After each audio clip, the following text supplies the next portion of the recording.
ప్రియులారా, ఈరోజు మనం ధ్యానించబోయే అంశము పశ్చాత్తాపం దేవుని హృదయాన్ని కదిలిస్తుంది. దానియేలు 9:4-10 వరకు. ప్రియమైన దేవుని ప్రజలారా, బందీ జీవితంలో ఉన్న ఒక వృద్ధ ప్రవక్త కిటికీ దగ్గర మోకాళ్ళపై వంగి ఉన్నాడు. అతని పేరే దానియేలు. ఆయన ప్రార్థన ఇలా మొదలైంది: నా దేవుడైన యెహోవా, నీవు గొప్పవాడవు, భయంకరుడవు. నిన్ను ప్రేమించు వారికిని, నీ ఆజ్ఞలను గైకొను వారికిని నిబంధనను కాపాడువాడవు. హల్లెలూయా. దానియేలు 9:4.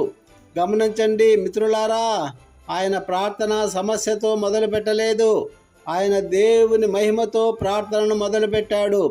దానియేలు పాపాన్ని ఒప్పుకుంటూ ఇలా అంటున్నాడు: ప్రభువా, మేము పాపము చేసితిమయ్యా, దోషము చేసితిమయ్యా, దుర్మార్గముగా ప్రవర్తించిమి, మమ్మల్ని క్షమించు అని ప్రార్థన చేస్తున్నాడు. ఇక్కడ గమనించండి మిత్రమా, పాపము చేసింది వారు, వారి పూర్వీకులు. కానీ దానియేలు ఏమంటున్నారు? మేము అంటున్నారు. ఇదే నిజమైన పశ్చాత్తాపం. ఈరోజు మనం ఎలా ప్రార్థిస్తాం? ప్రభువా, వాళ్ళు తప్పు చేశారు అంటామా? లేక ప్రభువా, మేము తప్పు చేశామంటామా? కానీ ఈ ప్రార్థనలో అత్యంత అందమైన వాక్యం ఏదో తెలుసా? మన దేవుడైన యెహోవా కరుణగలవాడు, క్షమించువాడు. ఇదే మన ఆశ. మన పాపం పెద్దది కావచ్చు, మన విఫలం లోతైనది కావచ్చు, కానీ ఆయన కరుణ ఇంకా పెద్దది. బైబిల్ చెబుతుంది, మన పాపములను ఒప్పుకొన్న యెడల ఆయన నమ్మకస్తుడును నీతిమంతుడును కనుక మన పాపములను క్షమించును. 1 యోహాను 1:9. చూడండి మిత్రమా, పాపాన్ని దాచితే దేవుని సన్నిధిని కోల్పోతాం.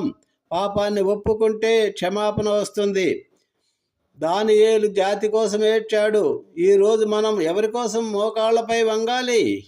మన కుటుంబం కోసం, మన సంఘం కోసం, మన దేశం కోసం. మేము నీ మాట వినలేదు అంటున్నాడు 9:10లో. ఇది ఒక ఒప్పుకోలు మాత్రమే కాదు మిత్రమా, ఇది తిరిగి దేవుని వైపు మళ్ళేటటువంటి గొప్ప నిర్ణయం.